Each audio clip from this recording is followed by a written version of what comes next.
Hello everybody, how's it going? Taking the Crown Vic up for a quick spin today. Don't have a whole lot going on, just got the car waxed. It's getting stored here in a couple weeks for the winter time, so it won't be out a whole lot longer. Not really much to update on the car. I mean, I haven't driven it a whole lot. It's only got 130,950 kilometers on it, which would be about 81,500 miles. The car's been doing good.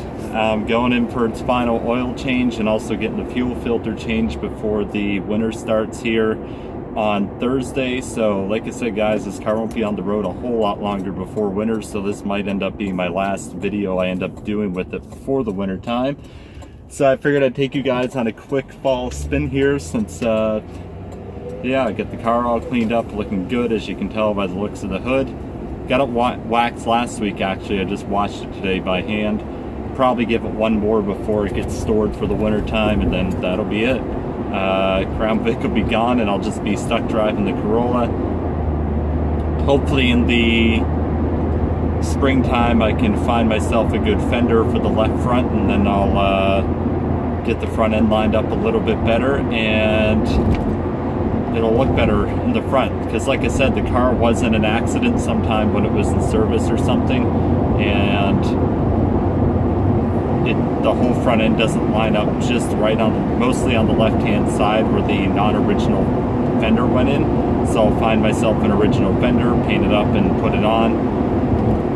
Don't know if I'll get around to painting the car next year, but I might do it the year after. I'll see. I may keep it gray, or I'll probably just go white where it's easier to look after and whatnot. I do have to get it in for a couple touch-ups though in the springtime. On the left rear door where the department or whoever did the fixing did not paint it very well, and the paint did not seal to the bottom of the door, so got a little bit of surface rust coming in there, but not too worried about it. I'll just put a little bit of undercoat under it before I store it away for the winter time. But yeah, car's been doing good. It's weird driving the Corolla though, because gas mileage on that is almost double what this gets. In the Corolla I get about 6.9 to 7.5 liter 100 kilometer, and this thing averages about 12. So my gas bill is only, well, I shouldn't say half, but it's about 2/3 of what this is. So definitely quite the change, but I have much more joy driving the Crown Vic, to be honest with you. Not that the Corolla is a bad car, just it's an A to B car, and that's it. That's what a Corolla is meant for. And that's kind of why I bought it for the winter time, to be honest. It's cheap. It'll get the job done. That's why a lot of people buy them though too. With the Crown Vics getting more rare, I find it's become a niche market of people that want them, and not a lot of people buy them. I don't know what I'm trying to say here. Not a lot of people necessarily buy them just because it's an A to B car. Somebody that buys a Crown Vic or is looking at one obviously really wants to drive a Crown Vic. They're not just buying it because it's a cheap car anymore, especially now that all of them are 9 years old basically, or older, or I should say 8 years old or older, because the last ones were made in 2011. And like I said, if you live on the salt belt like I do, even those 2011s are starting to look a little iffy underneath. I'm very lucky with this car. I sprayed off most of the old undercoat on it last week, and yeah, while it does have a little bit of surface rust here and there from when it was a cop car the first 5 or 6 years, it doesn't have a whole lot. When I go even look at my silver Crown Vic that I used to have, that thing had a lot more rust underneath than this does by 10-fold. So as Nova Scotia standards go, this car is in excellent shape under there.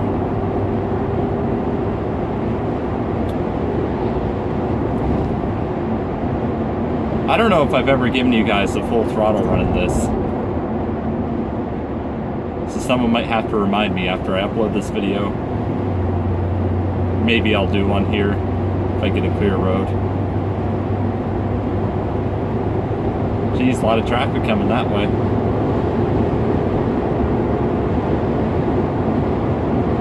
The Goodyear Eco RSAs are going away in the springtime. Actually, it might even go away before then. Cooper has their GS1 all seasons on sale for $500 for a set of 4, and I'm very, very tempted to go buy a set and get rid of these noisy Goodyears.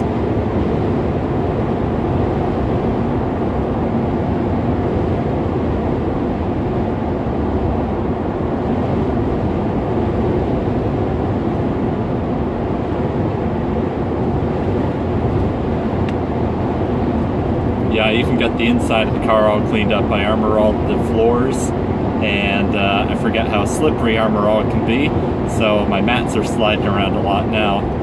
Not as bad as they were 2 weeks ago when I originally did them, but at least the Ford looks good and all that.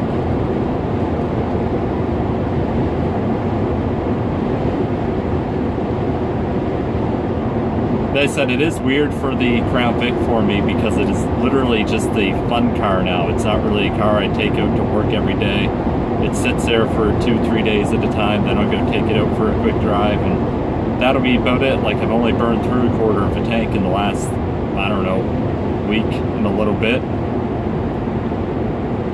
I'm gonna have to try and burn off most of this fuel that's in here now, though, before the before the winter time gets here, before I store it, so that way I can put in all fresh fuel. Maybe I'll give you guys a quick full throttle run here. Just hold on a second.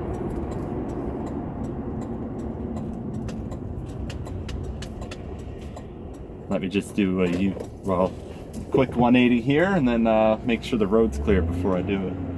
Look how shiny that hood is.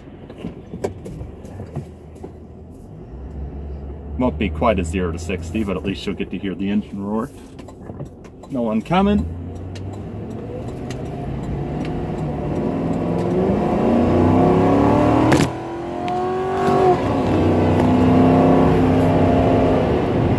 Whoops, phone fell down, but you still got it. So there you go. Now you guys can't say I didn't do a full throttle run for you.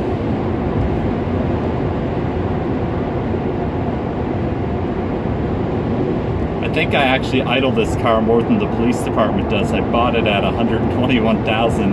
It's at 130,000 kilometers, and I put on 10 idle hours since then, so I'm averaging about 1 hour for every 1,000 kilometers of driving. Oops.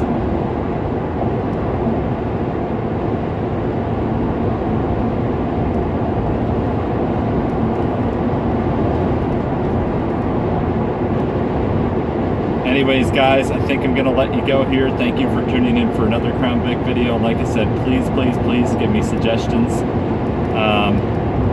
In the springtime, like I said, I'm going to probably put on a newer fender. I might get it repainted, but I might wait another year or two.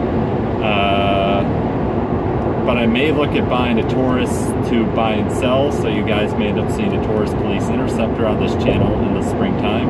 If I can pick one up, I'll clean it up and sell it off, because auction prices are about 1,900 to 2,400 Canadian, and the private sale purchase price seems to be anywhere between 5,000 to 6,200 for a Taurus Interceptor. So might be a fun little project for me to do in the spring. So thank you guys for watching, and hope you all have a great day.